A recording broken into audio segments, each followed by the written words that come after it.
And Are You Okay is a not safe for work podcast, so any young listeners are discouraged from continuing. However, we literally have no way to track that. So do whatever the hell you want and enjoy the show.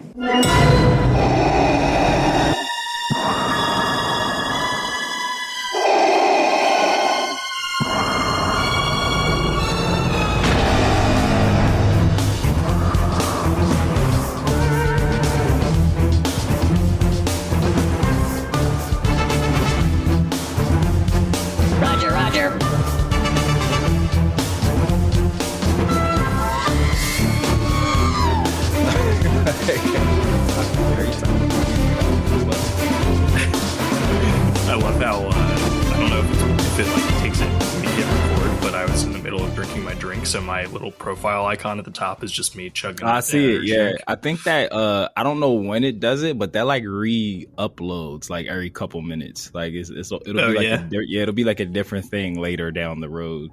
Like, I love it for sure. No, it's awesome. It's awesome.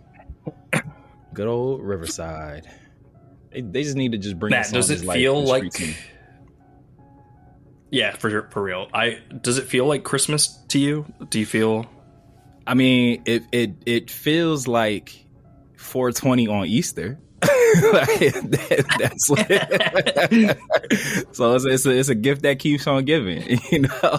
And someone who was bathed in the cloth of the Jew, I could celebrate today. So 420, baby, we live, we high. You know, like, I am granted the rank of master in the High Republic. I'm just saying. You know? Damn, the High Republic. Oh, what a good. Oh, look. Name of our adjacent stoner Star Wars podcast. Yeah, the High Republic. Yeah, that'll be great. People will be very confused. They'd be like, "Well, they're not talking about the books," and it's like, right? We can't read fast enough. We're actually so high that our reading comprehension is not quite there. But I was asking you if it felt like Christmas because it's a celebration. If you're tuning in, yeah, you know that we are celebrating right now because it's that time of year. But also, you're listening to Annie, Are You Okay? A Star Wars podcast. A Star Wars podcast coming off the coattails of Star Wars Celebration, which ended just a few hours ago because it was in Japan. They had their third day, and I think we're still kind of like collecting some of the news that's come out of there, but no time like the present to discuss this because we have Andor coming up. So we're very, very, very excited to be talking about Andor Season 2 with you. There's quite a few Andor Season 2 tidbits happening at Celebration. But we would be remiss if we did not put this out prior to Andor dropping on Tuesday. We're listening and recording, or you're listening on 421 probably, maybe a little after. But we're recording this on 420, so blaze it. And why don't we also blaze it, hyper Chewie. Dive? Yeah, right into things and blaze it, Chewie. We're going to break it down just a little bit of, I guess, like section by section, topic by topic. Let's start with Star Wars movie news. I think that we're anticipating quite a bit of this being centered around The Mandalorian and Grogu, because it is the next movie to be coming to theaters May 22nd, 2026. And there was quite a bit of updates around that. We finally have a little more understanding of who Sigourney Weaver's character is, which is super interesting. I thought she was going to be maybe more of an antagonist. She's very much a protagonist, rebel pilot who grew up in the rebellion. So I'm interested to see how it plays into things. And then after the Mandalorian and Grogu stuff, we also got the rumors were confirmed true by Sean Levy that Ryan Gosling is coming to Star Wars in their new movie, Star Wars Starfighter, which is 2 years out. So excited for that, bro. I know Matt and I are both super excited about that. But Matt, I guess I just want to hand it off to you and talk about this movie news, but like, what was the most exciting to you? I know I was under the impression that maybe you had not watched as much of the Star Wars news stuff as I had, but it sounds like you may have consumed more than I did at this point in time. So tell me how you're feeling. Yeah, no, I made it my mission to come into this having watched a lot of the shit. Obviously this was a big day for nerd news and Celebration. I didn't realize, so with Celebration last year, I watched like the full highlight of like the heavy hitter moments. So obviously, like when Hayden Christensen like returned to the Star Wars family, and they made him cry, Ewan McGregor and things like that. So Rosario Dawson, I watched like the big things, but I didn't watch like the whole thing in its entirety. But I found a YouTube user, shout outs to them, that was posting it. They were live streaming it, but keeping it up there, because StarWars.com would like live stream it in its initial airing time and then take it down and then put it back up like the next day or whatever, which I guess business strategies. But yeah, so I actually watched like the majority of day one. I definitely like had it on like 2x speed for a lot of it. And then I watched like some of day two and like maybe like an hour of day three. But if to stick with the day one theme, yeah, bro, that Starfighter, I'm not saying that people inside the room where it happens be listening to this podcast, but a lot of the shit that we be asking about ends up getting interjected into Star Wars. Yeah, it feels like we have a pulse on what the creators are looking to do next as opposed to just being a mouthpiece for fans. Yeah, and I know I was when I had sent you the joke about Starfighter being like the unofficial sequel to Drive, like that's what happens to Ryan Gosling's character at the end. He just went and joined the rebellion. He went and joined the rebellion. He was like, Earth ain't cutting it out for me, bro. Heading to the stars. But no, I'm super excited. I fuck with Sean Levy. I love Ryan Gosling. That's my guy. He is Knuff. I feel his energy all the time. I cosplayed as him at Cospalooza. I was Ken. It's true. It's true. So yeah. So I'm super excited about that. I really, really, really, really, really hope that we get like. I love Top Gun Maverick, and I only went and saw it because I felt loyalty out of the first Top Gun. Like, oh, classic, gotta see this one, and I fucking like it better than the original. I really hope that. Weirdly enough, as I'm saying it to you, something I realized, when we get X-Wing shots, it's always like at the pilot. Like when we're like inside a starship, it's always like to the pilot's point. But I would love to see like a first point perspective, like outside, like from what like coming from the cockpit. Yeah. So they did in Top Gun Maverick, they did like a lot of like first person views, like with the flying and stuff. I would love to see a scene of like a rebel pilot or just anybody flying around in space, but from like a first point perspective. And has any plot details been leaked about Starfighter? Not yet. Essentially, that it's 5 years after I do know that the part. Battle of Exegol, which is super exciting. Yeah, I know it's a completely uncharted territory. This is the type of thing that we were clamoring about. Don't get me wrong, they're finally starting to flesh it out. Yeah, they're finally starting to flesh out a bit more of in between 6 and 7, which is also a very unexplored period in our opinion. But to go beyond the Skywalker somehow saga Palpatine returned. That's all we know. yeah. But now it's past that, right? So we're not even dealing with like the First Order or the Empire. So who are the new antagonists, right? Like what does that mean for the galaxy? Does it connect to Rey's New Jedi Order movie? I was just about to say this, you know what I mean? Like what are the implications here?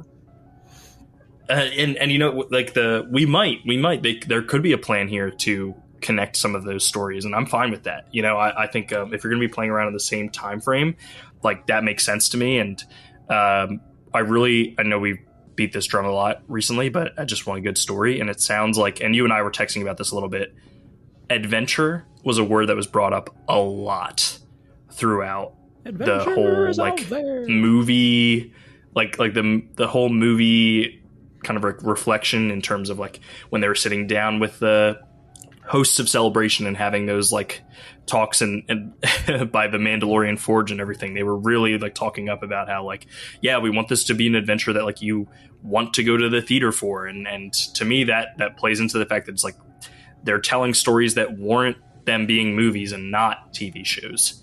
Not to say that I think I'll always be a believer that Star Wars is better in its long form storytelling context, but there is something special about going to the movies to watch Star Wars. So I'm really excited to be back in the theater again, and we'll also be doing that soon for the Revenge of the Sith anniversary, which is next week. Exciting in and of itself. Yeah, but to be experiencing new Star Wars for the first time on the big screen is a feeling that you can't replicate.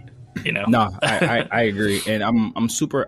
Like I said, I'm super excited. I'm probably going to say that term a lot in this episode, just because I'm hoping.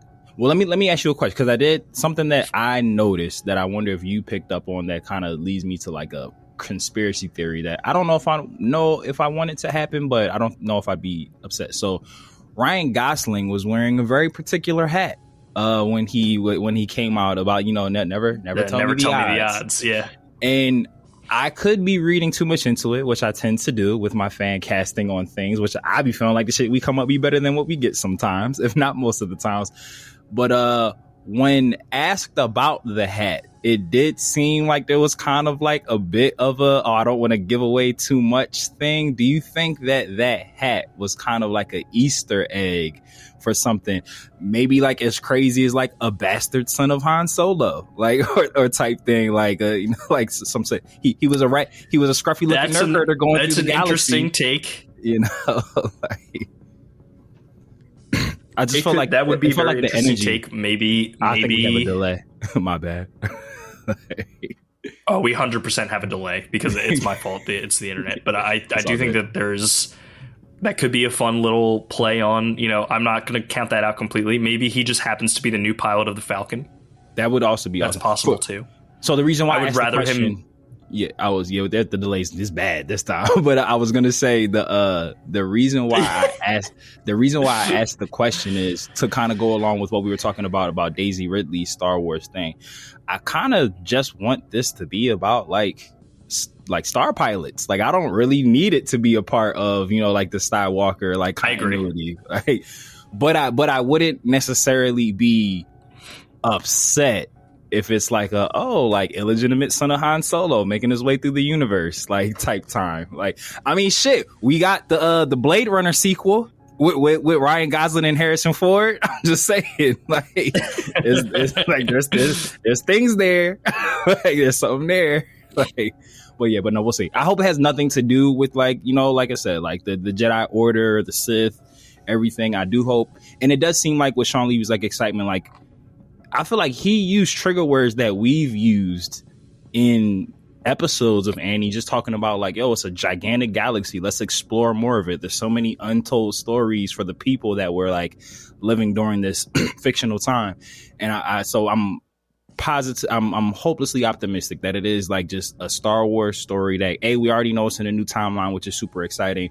But I'm hoping that they like take this opportunity, kind of like with Skeleton Crew, just to like give us a isolated story that has nothing to do with what we've seen before. Maybe like some adjacent things. Maybe we get a Rey cameo at like the end of the movie, just as like a reminder that like, hey, this is a shared universe, but like separate. Right. Shit, right. Maybe, they're in the same time know what would be fire? I got it. Not a Rey cameo. We get a Poe cameo. And that would be because he's a pilot. So like Starfighter, that would be the tie-in. Yeah. Like maybe a Oscar Isaac's like cameo somewhere in the film. And it's just like, okay, shared universe, but separate. I'd be okay with that. I'd be all right with that. Well, I wonder if with him being a general of the Resistance and, it's 5 years after the Battle of Exegol, I'm sure that there's a lot of rebuilding the Republic going on. Mm-hmm. Maybe Oscar Isaac has a big role in this movie and we're just not aware of it yet. I'd be totally okay with as that. Someone who's bring John Boyega back, bring Finn back. He could like have something to do, boots on the ground. Like I'd be cool with that. Like, I will never be opposed to that. I'll never be opposed to that. I'd be fine with that. I mean, I feel like a Maz Kanata cameo is not going to upset me. a Lando cameo. If we're getting into like piloting and things like that nature, I'd be cool with that. I'd be fine with that. I think we're circling around just like I don't need no Jedi shit for this movie. I think that's what we're circling around. That's totally fair. It's like I think the Force is always going to be present in a Star Wars project, but there are some stories that are better off adjacent to the Force, and Andor is one of them, right? This can be one too. And if they overlap, it's something great.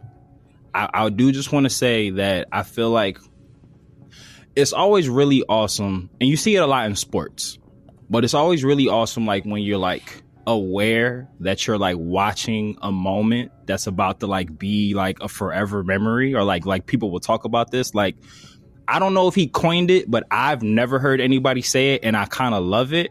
But like them comparing the fans of the Star Wars fandom to the Force and like saying like, oh, may the fans Force be with you. Like I was just like, that's about to be a forever nexus point in the Star Wars like lexicon. Like I feel like that's going to be a saying that's going to stick. They're going to be shirts made. They're going to be shirts made of it for sure. Yeah. Just that moment, even Sean Levy like saying like, yo, like the force of this fan base like is the fans, so may the fans be with you. I was like, that's fucking genius. like as soon as he said it out his mouth, I was just like, that's sticking. That's a nexus point. We just created like, they know how to like. I think it's something unique to Sean Levy and Ryan Gosling is they really know how to validate the fans on whichever project they're involved with. Like Ryan Gosling has always been like that. Ryan Gosling is not a big franchise guy, but the ones that he has dipped his toes into, he respects the fans of it, and he goes the extra mile to kind of like make sure that his performance and moments in those movies are memorable, and it goes to show clearly like throughout his career. Like I think we've kind of like seen those inflection points. Obviously Barbie's kind of like the most recent one, but there's so much that he brings to roles that are great for just cinema in general. I mean, I remember like seeing him in like Remember the Titans, and like he wasn't, obviously it was like an ensemble cast, but I just remember like he stands out a lot in that movie, like his like Alan, like his character. And I just remember like as a kid seeing that and be like, I don't know who this guy is, but I like him. Like, I like him a lot. He's going somewhere. 1,000%. Not even realizing that he was like a Disney kid, like prior to, like not even peeping that. But it was just like I liked the cut of his jib, and now here he is. But like that being able to like see that moment happen, and like you said, like immediately I was like, that's about to be. I wouldn't be surprised if like that's the saying that like future Star Wars fans like latch on to. Like that's like the call to arms that you know, like, because I don't that shit. That's a question. Maybe that's a whole nother episode, and I don't want to put you on the spot. What do you feel like is like the core like Star Wars ism for like our generation of Star Wars fans? I feel like No, I Am Your Father is the one for like the original Star Wars fans. Like that's like the moment. Like what would you think it is like for us, like the 90s kids whose like siblings or parents put us on? Like what's like that moment? Do you want like a meaningful one, or do you want like the one fine. That I think most people give them both? Give me both of them. Because all right, well, it's going to be Hello There and then General Kenobi, is I feel like. Because we're the prequel generation, like I feel like Hello There's a big one. Hello There's definitely like, a big one. That's like a stamp that like so. But yeah, I don't. Oh man, from like a. I'm trying to think of it too. Because I would say that like. Because I'm trying to also like go by like eras of people who've grown up with Star Wars, and I very much, don't get me wrong, as much as I love Clone Wars, like we're not the Clone Wars generation, right? So. And we're not even like the Rebels generation, I feel like, is also another subset of like people who have, you know, grown up with it. Yeah, like so through Rebels. Yeah, for sure. So I feel like it's definitely got to be some sort of like prequel quote. Probably. And for some reason I'm trying to, cause I put myself on the spot too. I feel like there's like a Yoda quote in there floating around somewhere. Oh, I know. It's like, around the survivors, a perimeter create. Well, that's the personal one that sticks with me for sure. For sure. But yeah, but Siebes always says to me, "This is madness. They've gone too far." I feel like I've heard him say that. Yeah, that's a big one. It's a trap might be ours. Now that I think about it, I think It's a Trap like might be. Oh yeah, like we co-opted the original trilogy because we also grew up with that too. We just happened to get 3 other Star Wars movies right after, and we memed the hell out of it. Like I think It's a Trap might be ours. I think that's the problem, right? Is like ours are all like memes, or it's like there are so many like good quotes, but maybe this is where the fun begins. Is ours? Oh, that's a good one. I hate sand. That's another one. That's another one. 100%. I'm sure Paul would be happy that you dropped that one. It's all for Dragon Ball GT. All for Dragon Ball GT. But very excited, nonetheless. Super excited. Movie news. That's probably my big thing. That's probably like stupid fun. One thing I think we'd be remiss if we didn't bring it up was shocked to see no updates on any of the other movies announced at the last celebration. So we didn't get an update on Daisy Ridley's movie. We didn't get an update on the Origin of the Jedi movie. Wasn't there like a update adjacent thing? Because I kept seeing articles like on that would say like, oh, it would. I didn't click on the links because they seemed clickbaity, but I did see like a repetition of like Yahoo articles that would say like, hope for the Daisy Ridley Star Wars movie provided with blah blah blah, and I didn't see like what the announcement was or like didn't hear anything about it. So if you happen to have heard it and you want to shove it in our faces that we missed something, feel free to comment on our TikTok or on the podcast. You can apparently do that. People just don't. We're also on YouTube, so you can also tell us there. But yeah, nothing that I saw in terms of like Daisy's movie. There's been a lot of news coming out about Daisy's movie, just not at Celebration. Nothing like official. A lot of tabloid stuff. I don't think like, is it in trouble? Blah blah blah. Yeah. And it's like, okay, yeah. That's why I didn't click on it, because it wasn't like an official Star Wars announcement type thing. But I thought I had seen a couple different places that was just like, I think it was. I was seeing like, because this thing was announced that like shows hope for her thing type of stuff. Like it was like not like direct, like, confirmation this is happening, but it was also like, like this person was tied to Daisy's thing and they're doing this, so maybe that's still good. Like it's still good to go, like type of situation or whatnot. Really quick aside, I don't think I've ever like listened to Kathleen Kennedy speak like long term, like a long conversation, like interview with her. I've seen like sound bites, reels, and clips. Anybody who sits there and says that she's not a fan is just a dickhead. Like she's so like locked in. Like, she cares. She cares 1,000%. And I will say, because like I don't really put, once George like sold it to the white slavers, according to him, not my words. Like I didn't really focus too much on like who was running the ship, because like George was my guy, and so it's like I knew Disney was involved, so I never really took the time out to like dive deep into like Kathleen Kennedy's takes or how she feels about like what the fan base is, or like what her vision is for like the future, pun intended.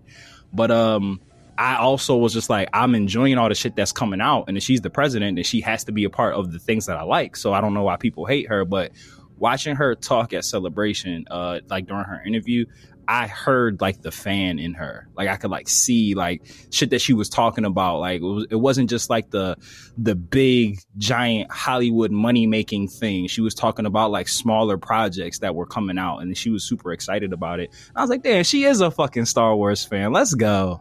Like let's go. Yeah, because it's always been one of those things where it's like she is responsible for a lot of the business of it behind the scenes. Right. And you need someone who's like that in because at the end of the day, like it is a business, right? Yeah. That being said, the people who are, I think the passion at Lucasfilm goes to the top, right? And you can tell that she's impassioned, and she's trying to empower creators to put their stamp on Star Wars post George Lucas, because he's never going to come back. And I mean, let's be real, at some point, and not to be morbid, but within the next 15 years, George is probably going to be gone from this world, right? So, you think so? How old is he? We have people 75. Damn, is he? I feel like I haven't seen him like physically in so long that he's just kind of like frozen in time from when I remember him. like he's always seemed. Get the fudge out of here! My daughter just walked in, that's why I didn't cuss. No Matt, way, yo. Like no way that he's 80 years old. That's nuts, dog. Like, yeah, dang, that's crazy. That just put time in like a crazy perspective for me, yo. Thanks. No problem. But yeah, so like George has passed the baton on to Dave. And I think Dave has done his best to pass that knowledge on to a lot of other people at Lucasfilm. But things are going to change. Can I pause you really quick? Super funny. So my daughter, kids in their electronics, was just hovering over me to ask for her iPad, and she looked. So I keep our article, like the one that we did in the Philadelphia Inquirer, like up on my wall. It's like, so she looked at your box and then looked at the article and then looked at the box and then looked at the article and like made the acknowledgement that it's the same person. she's like, oh. Like, she was just like, huh? She's like, wait, that's super producer Mikey. It sure is. Yeah, she's like, that face looks real familiar. And then she went and looked at the article. I mean, I think it's just. It was funny. That's so funny. I was gonna say it's one of those weird things where it's like I feel like for as much as we talk to each other, and this is I guess behind the scenes for anybody who's working or who's listening to the podcast. Obviously, Matt and I work on 2 together, but I've never met his daughters. 2 for now. Wonderful, and I've seen them be. Yeah, I've seen them obviously in the background from time to time. They're always. Honestly, it's like the cutest interruptions you could possibly see happen. Yeah, which I have to edit out from time to time, but no, it's always great when they like her face was funny because she was like, wait a minute, this guy looks familiar. And it's like, oh shit, it's the same person. Kids these days. I appreciate my notoriety. Oh my god! I mean, super producer Mikey. Super producer Mikey. Well, thinking about talking about things that Star Wars fans have created. Since we're talking about my kids, back to Celebration. Yeah, back to Celebration.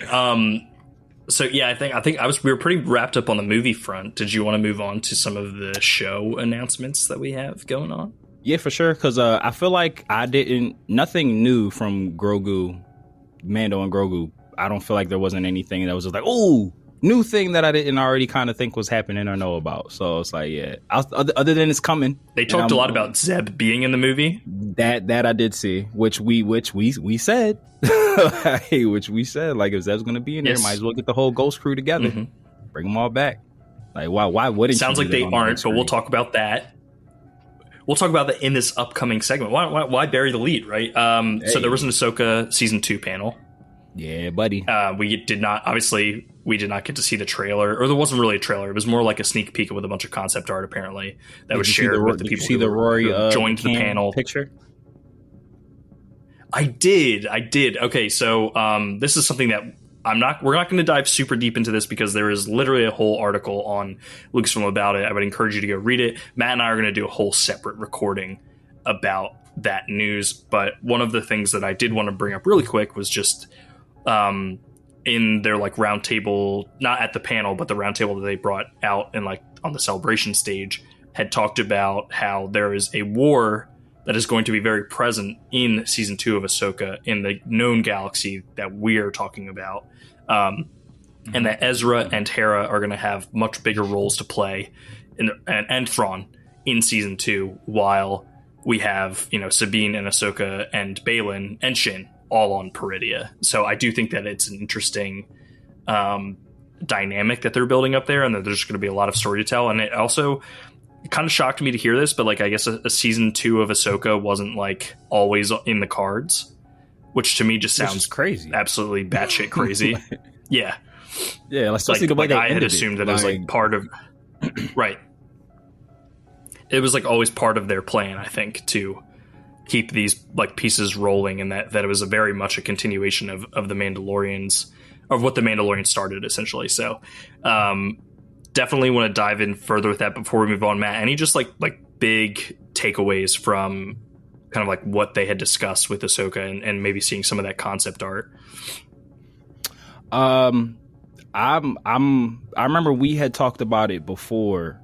We did a whole episode on, I believe, or at least half an episode of just, Rory McCann taking over for Ray Stevenson. And I was just like, I vaguely remember you weren't too familiar with him, like the actor, and you were like, I had just known that he was in Game of Thrones, but I haven't watched Game of Thrones myself, so. Right, yeah. So I remember one of my concerns was that like physically they don't look the similar.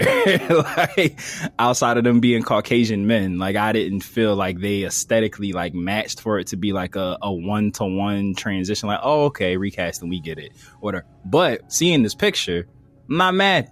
Not mad at it at all. Love the beard. The beard is glorious. It looks good. I vaguely remember saying in that episode, like, he has a great beard for it. I vaguely remember saying that before. So I am, I think it's going to be really good. And he looks, funnily enough, I feel like Ray Stevenson has played a bad guy in like a lot of shit. Stuff. Sorry, kid's still in the room. But he's just such, or was, is. We'll speak of him because, you know, you just joined the force. He's always present. He's always present. So it's like, he's just like an extremely charming man. So it's just like, even when he plays like the antagonist, it's just like, I still find myself like, hey, I like this guy. Like, he's a cool dude. Like, I got to get a drink with him, even though he's trying to, you know, take over the world. But it's just like, Rory looks very menacing. Like, he looks like, ooh, like, whoa, like with Ray, it felt like you got to watch him because like he could like be messing with you mentally. Like, he might not, you know, he might trick you or like get you to admit something that you don't want to admit. With Rory's just like, yeah, just don't mess with that guy, bro. He'll rip you in half. So it's like, I'm going to 100% headcanon the shift in maybe if there's like a tonal shift or like you said, he looks more menacing and darker. Like, I'm going to attribute it to the Force. Yeah. Like the Force, like having some sort of impact on him, or like his exploration on Peridia, like maybe taking him to a darker place to make the transition maybe seem a little more seamless. Not just, I don't want to forget Rey's performance. Rey was absolutely amazing. But the fact that Balin's story needs to continue on, I think it'll be a good way for me to be like, okay, like, yeah, we have shifted, right? We've shifted to the story's about to get a little more dark or a little more serious, and like that's the tone that we're going to need for it. So I'm excited about to see the story continue. Yeah, we talked about like in our fan canon, like when before we even knew who they were getting to take on that role, that if he's gonna like assume the spirit of the father, then like him like getting corrupted could like be a reason for like that shift. So I would love to see something kind of like along the lines of like when Harry Potter Deathly Hallows, when they were like had the Horcrux around the neck and they were like all stressed out and angry because they were like being corrupted by dark magic. I would love like if the tonal shift is explained through like, yeah, he's like received the presence of the father or whatever his journey inside that temple is gonna like change his demeanor, and then he's just like all warped in the head now. I would like that. I will say I think that there was something that Dave said about Balin being a bit of an antithesis to Ahsoka, which almost makes me feel like he might be the son in this scenario now. I would like forward. That. I'd like that too. Because I feel like the father being the father, that also like leaves room for Anakin to potentially right, but Anakin could embody that moving forward if he's going to continue to be in the show. Which makes sense because he's Luke's father. So like it makes because the father wanted but he wanted the father wanted Anakin to stage. Empire Strikes Back set the stage. He said, "No, I am your father." He set the stage. They were letting us know from the beginning that he's the father, father of the Force. He's been the Wouldn't father. Wouldn't it be amazing if like that was a plan all along? I'm just saying. You know Disney will jump in front of that bullet if that's the new plan. They'll be like, that's been the plan the whole time. They'll deep fake George saying it. Yeah, so it was always the plan for him to be like the father of everything. yeah.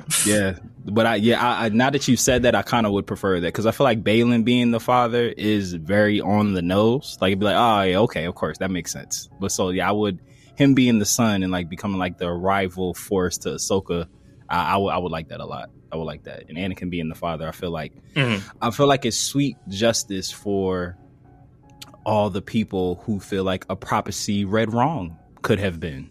You know, like it kind of puts him back. Even though I know he is the chosen one, like I feel like there is still like a pretty good percentage of the community that's just like, yeah, he's like chosen adjacent, like it didn't happen how they thought, like it is separate, this, that, and the third.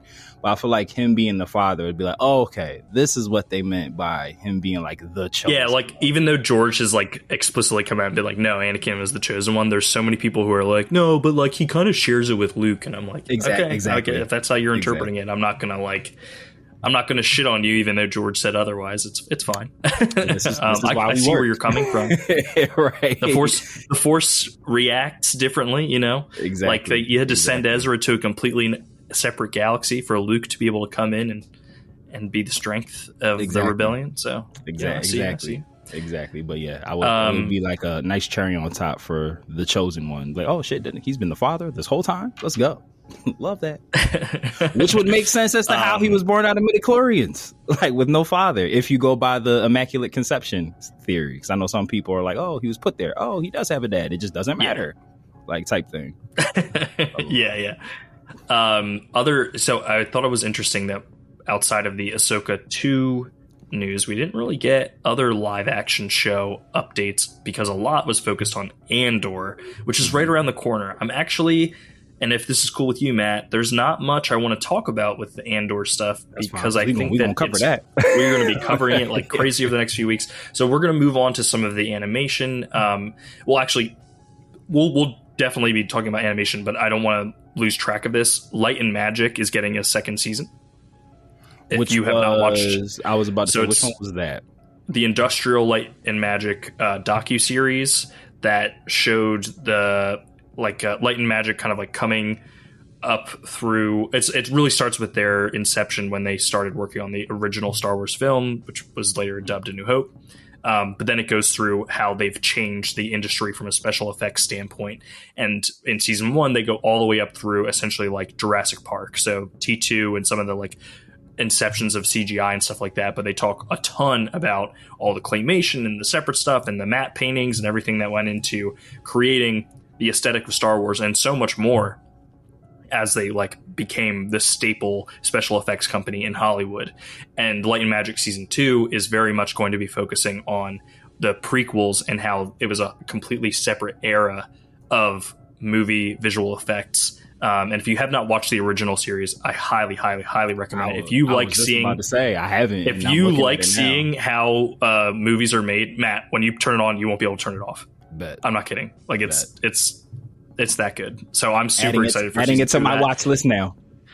It is very Star Wars adjacent, but if you're a fan of movies alike, there's a lot in there. Some really cool things I didn't know about. You will learn a ton, and it's a fun ride. I'm excited to see what we learn from Light and Magic season 2, especially since I'm such a prequel head. That's one that's exciting for me. And then they did a whole Lucasfilm animation and 20th anniversary panel where they went through a lot. I would love to be a fly on the wall for that. Honestly, I'm like. Kind of hoping that they put out like a whole thing of like what the panel was so that I can watch it. However, I think all we heard is that at the end of the panel, they announced a new show called Maul Shadow Lord, which is going to be our next adventure in the Star Wars animated universe. This is the first time we're going to have the villains be the main topic of the story for an extended period of time. Like Maul is for all intents and purposes, our protagonist here, right? And he's going to have an apprentice, which is originally was supposed to be his apprentice in like a video game that was being developed. There was also tie-ins to George Lucas's ideas for the sequels. And there's just a ton there. Like this character is coming from a lot of like backstory that never actually saw the light of day. Right. So there's all these things that are like I'm sure they're taking the character and they're going to make her own thing. But it's very exciting to see. I want to know how Maul goes from leaving or escaping from the Venator at the end of Clone Wars to how he ends up on Malachor, a broken and defeated old master. I did find the trailer and I sent it to you on Instagram. A leak to somebody with a really nice cell phone, so it looks good. Timing wise, is this before or after his cameo in Solo? Before. Okay, that's what I thought. I just wanted to confirm. So it's after. I would assume that this Wars, before that. Yeah, I would assume that this will overlap with that at some point if the plan is to take it all the way from the end of Clone Wars to him on Malachor. Got it. Because Solo happens in between those two. Got it. Yeah, no, I'm when I saw that announcement, that's definitely. I'll probably say that's my second thing that I was like most excited for, because just like it's just. I'm sorry. We're always begging for more Sam Witwer. Now we're going to get a whole TV show with him. So I'm stupid excited about it. Yeah, big facts. And it's funny because we were talking about when like with Tales of the Sith or like Tales of the Underworld, we were just like, I wonder what they're like trying to like prep us for with all these like darker tone things. Like it kind of feels like if this wasn't the thing, it was like a thing. Like, you know, just like getting us in that headspace, like, yeah, we're gonna go to the dark side for a while now. Just get it, just get used to it. Like just get used to the color red. No, I'm excited. I'm excited about it for sure. No, I'm super hyped. That's gonna be an awesome one. Can't wait to cover that one. That's gonna that one's gonna be really fun. Yeah, outside of that, we did get another announcement. Rebuild the Galaxy is getting a second season. We covered that. The poster has got some interesting elements on it. So Sig has an orange lightsaber now. There's a Lego version of Jackson. So if you're not aware, Jackson is a character from the old Star Wars Marvel comics, and he essentially looks like a green Bugs Bunny, but was going on adventures with Luke, Han, and Leia at that time period, but has like been like lost to.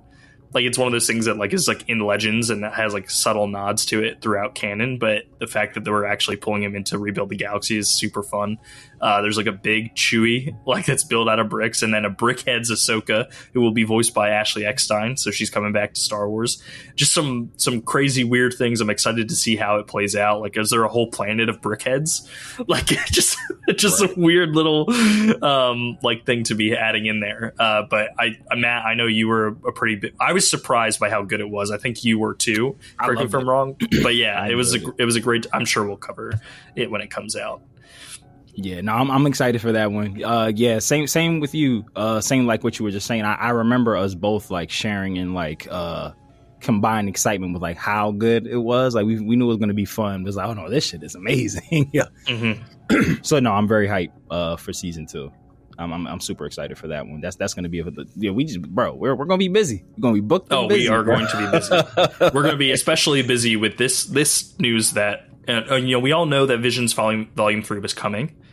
But what we didn't know is that the 9th Jedi from Volume 1 is getting a completely separate follow-up series. This is something that I was clamoring for. I think we had talked about it. If this was like, if there were all the ones like available to us, I could pick one to have. I think we said that this was the one we wanted to keep going. There's only one other that I would have preferred over this, and that's the Studio Trigger one from Volume 2, I believe. I'd have to double check. The one where the girl like has a vision of. There's the planet that like is literally the planet is like the light side and the dark side, and an apprentice who like escapes an attack ends up like fighting a Sith on these like gigantic statues, but like the person he goes with is like can like see the future in a stone or something. Why the fuck can I remember that one? This is from I don't know. It's the best one from Volume 2. To me, it's the best one from Volume 2. I don't know why I'm blanking on the title. I'm about to look it up. Visions. I think it's the 5th episode of 2 because that was the one that we didn't get to cover on the podcast. Vision. And it was just one character? Like it was like one main character? There's 2 main characters. Hold on. Yeah, I legit don't remember that one at all. Like the ones I remember, like the samurai one, the 2 sisters that were mechanics, and like one joined the Empire and one didn't. I remember that one. I'm about to literally just look it up. Journey to the Dark Head I'm sorry, it was done by Studio Mir, not Studio Trigger. Was that the not the one with the witch? I remember the one. No, it's the one done by the same studio that did The Last Airbender and Legend of Korra. Okay, that helped. That does help. I'll figure it out. Like, I'm like, oh yeah, that one. Gotcha. Yeah, you'll recognize it, and like the Sith in it has like a scorpion tail like lightsaber for a little bit of it. It's just that to me was like the one that I thought was the most interesting. But the 9th Jedi from Volume 1 is also super awesome art style. And so we also found out that there's a handful of episodes that are getting follow-ups. So the duel from the first one, which is the first episode of Volume 1, is getting a follow-up episode. And then The Village Bride, which is one of my favorites from Volume 1, is also getting a follow-up. I like that one too. So they're getting follow-up episodes, which I couldn't be more happy about. I think that there's something about those stories were so powerful, the first volume of Visions that had happened, that I think it was natural for a few of them to continue on. People really gravitated towards some of those characters. I've seen amazing cosplays of the Jedi from the Village Bride episode, so there's a lot of fun that I'm looking forward to experiencing with this coming out later this year.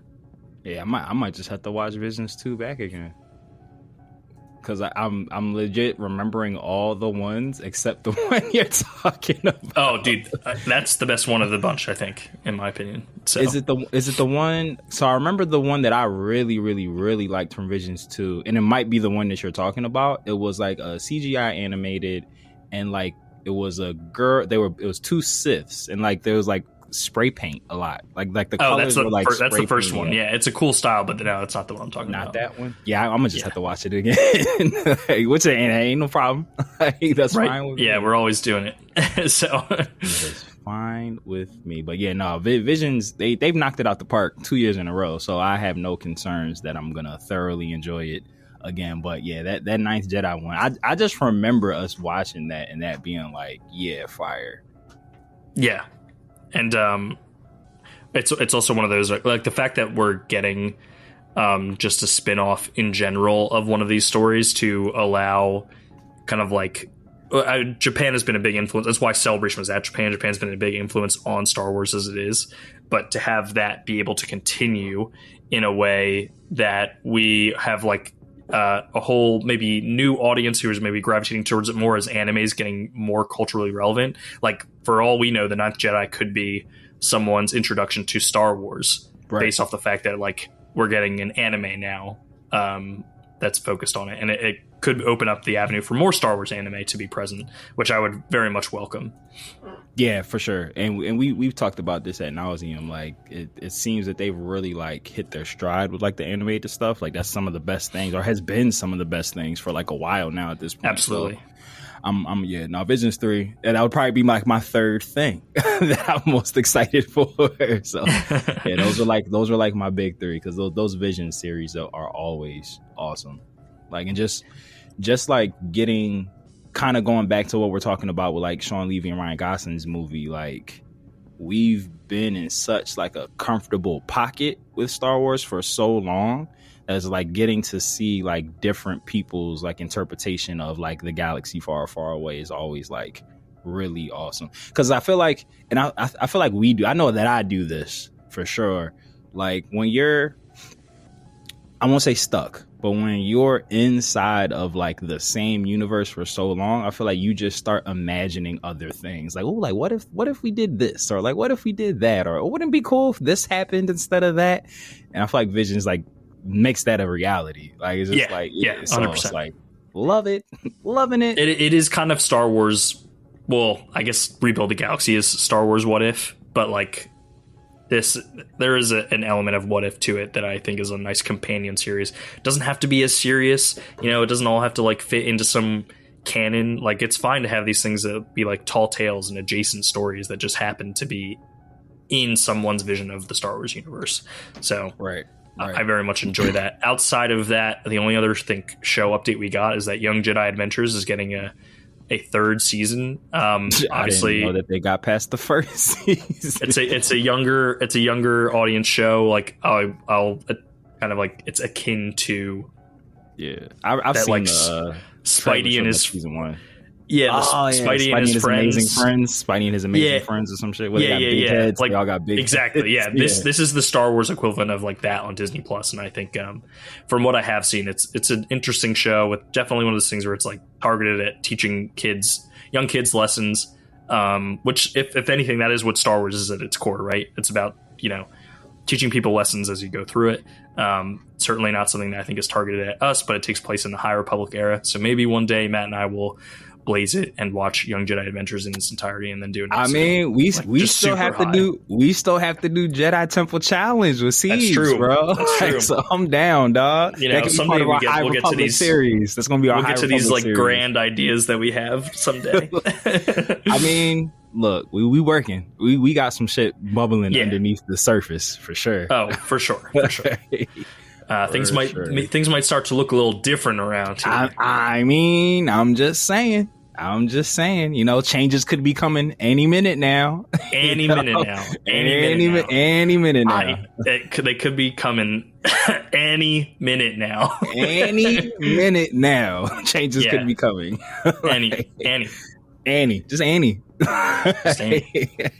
You never know. You never know. Now that we're done being stupid and teasing our own updates, let's get back to some of these Star Wars updates. So I'm going to move on to just video games. So they did kind of start off like the video game news with the Star Wars. Oh my God. Outlaws. Jeez, blanking there so hard for a second. The Star Wars Outlaws DLC, which is featuring our favorite pirate who is yet to grace our live action screens. Our guy. Is actually, weirdly enough, I don't think I've ever seen this happen before. And if it has happened, I'm sure it has. Because I love video games, but I wouldn't technically put myself in the category of a gamer. I just love video games. The Hondo additive is DLC to already existing DLC. So the Hondo story already was an expanded story, and they're adding more onto that story. And I was like, I don't think I've ever seen DLC get DLC before. I did not know that.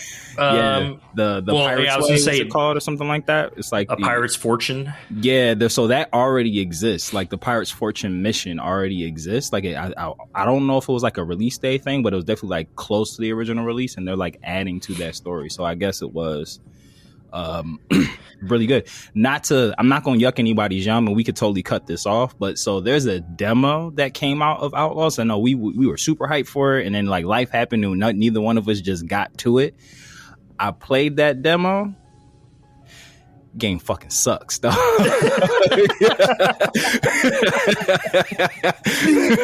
I have heard. So I have people out there that I was like, "Hey, I know you got it. Tell me what's up." And at launch, they were like, "This game is too buggy to play." And then a couple weeks later, after they had patched a bunch of stuff, they were like, "It's way better now."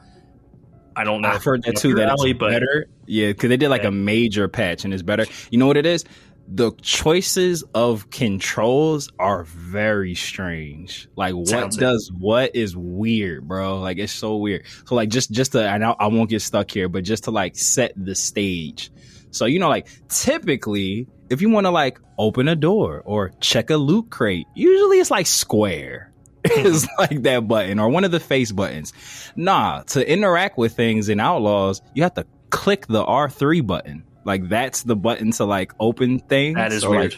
Yeah, I hated it, bro. I immediately uninstalled that demo. I played for 3 minutes, and it was just I can't. Yeah, ew. No, I'm done. I'm out. I'm out on this, bro. But yeah, no, I was not happy with it. The bigger news, and maybe Matt won't consider it quite as big news, but there was an official announcement trailer for Star Wars Zero Company, which takes place during the Clone Wars, and it's essentially about this covert ops team of people put together to do some of these black ops missions while the rest of the war is happening. There is a clone on the team.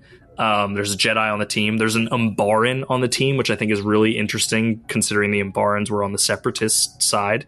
So it could be someone who defected from the Separatists. There's a Mandalorian and a droid, and then some guy who essentially looks like the smuggler of the group, but he's the one who's narrating the trailer, I think. Definitely an interesting vibe coming from this game, and it's a strategy based game. I think it's turn-based as well, so it's first for Star Wars. It's OG Final Fantasy games. Yeah, so which I know that market is huge, so it's just it's not lost on me that was a really mega announcement for a lot. It just might not be for you. Yeah, I just don't like that style of games. Totally fair. That's just not for me. I guess it kind of reminded me of, if we're going to compare it to Final Fantasy, more Final Fantasy Tactics as opposed to the actual Final Fantasy. So that was a good call out by you for sure. I think and then Fortnite, I guess, is getting a whole season of Star Wars stuff. Nothing new there. Star Wars has been all over Fortnite.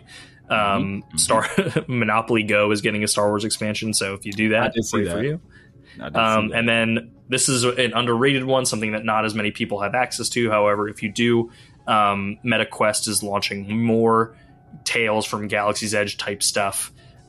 in their, like, I guess there's like a new update coming from a mixed reality playset that debuted at Celebration. So definitely interesting there. I happen to have Tales of Galaxy's Edge on my Oculus and Star Wars Vader Immortal. They're super fun. Matt, I think I might just have to have you over so you can play through them. I hope you don't get motion sickness. I don't. I love roller coasters. I was gonna say I can have that thing on for like 20 minutes, and then when I take it off, I'm like, I'm gonna throw up. Yeah, no, I'm down. Yeah, I'm definitely down to get it. Fun before I get sick, for sure. But yeah, outside of that, no other video game. Oh, there's like a SWTOR like update, which I don't know how many people are still playing The Old Republic. I still hop on from time to time just when I'm in a Star Wars mood, but it's getting a new expansion, which everyone can anticipate. I don't think that game's dying anytime soon, unless there is some big push to have a new open world Star Wars game that is going to be the next best thing, or the closest thing to it. Is the Old Republic massive or MMO, you know. Like Jedi Survivor kind of like gave us a taste of that, like with that one. Yeah, level. but it's not. I guess not multiplayer. Right, true, very true. So like, that aspect of things, I do agree. It was much more open world. I'm excited to see what the Survivor sequel looks like. I'm sure we'll be hearing more about that at Celebration 2027, which is slated for April 1st through 4th. It's every 2 years. Yeah, it's every couple years. Okay. This one will be celebrating the 50th anniversary of A New Hope. Oh, so that's really exciting. Yeah, so I've only been to Celebration once, and I was lucky enough to be at the 40th anniversary of A New Hope, and it popped the fuck off. So where's the one in 2027 going to be? This one's in LA. So maybe we start pinching our pennies here. I was about to take a trip out to Los Angeles. I'm not opposed to that at all. Yeah, let's figure it out. I'm with it all the way down. So yeah, I'm very excited to see what happens for that in a couple years. But you know, for right now, we'll continue to chew on the meal that they've given us. And boy, did they give us a lot this year in terms. You know, it might not be the most exciting stuff, but there's a lot to chew on for sure. Totally not related, but related. I'm loving Paul Rudd's new hairdo. They played that Switch 2 commercial so many times during that live stream. How I didn't see that, Matt, I'm honestly shocked, but I'm sure I will see. So he has like a bob now, like long hair. Okay. Like, and I was like, it's crazy. Okay, Paul. All right. Yeah. But it's like it's so the commercial is designed around like a throwback NES commercial. So I don't know if like it's a wig and that's just the hair for like the sign of the times, or he just grew his hair out. But it's interesting. I saw it so many times. So many times. Yo, that Mario Kart World, bro. I just got the Switch 1, so I really don't want to have to get a Switch 2, but that Mario Kart World shit looks crazy. It does look awesome. And so obviously this isn't Star Wars related, but I have to talk about it. I just feel like the Hammer Bros are a really underrepresented Mario like bad guy. And you can only use them in Super Mario Strikers, which coincidentally is also coming to the Switch 2 because they're making the GameCube Virtual Console. Oh, right? No! Yeah. So I'm stupid excited about that. But yeah, no more Hammer Bros Erasure. They will be in Mario Kart World. So I already know who I'm maining. Damn. I guess I'm going to have to get a Switch 2 now. I will eventually. I have to for Pokemon. Whenever Gen 10 comes out, I will be all over that shit. Yeah, that's going to be awesome. Yeah. But yeah, so that was our kind of like Star Wars news celebration roundup. We're going to be doing a chunk of episodes, probably just diving deeper into some of these topics, like the Ahsoka stuff that they talked about. In addition to definitely, Matt, if you watch Light and Magic when it happens, I'm going to cover that.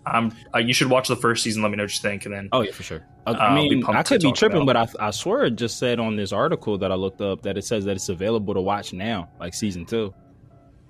Don't lie to me.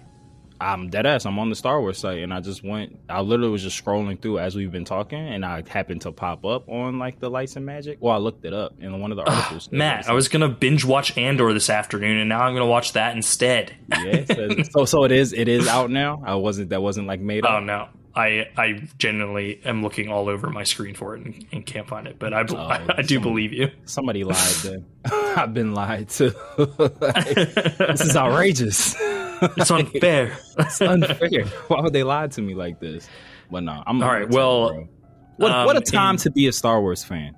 For sure. And if you're listening to this before Andor's first 3 episodes, enjoy the hell out of it. We're excited to be covering it. We'll be dropping our episodes on Mondays before the next chunk of episodes release. So keep your eyes and ears out for that. You can also check us out on our TikTok. Our good friend Billy, who's become a producer of the show, has been helping us generate some content to put out over there in terms of clips from these episodes. So if you like what you're seeing over there and you tuned in, thank you. We appreciate it. Feel free to go back and listen to more. There's plenty more nonsense Light and Magic Season 2 dropped on April 18th. Oh, my God. All right. I might have something else I need to binge watch instead. Okay.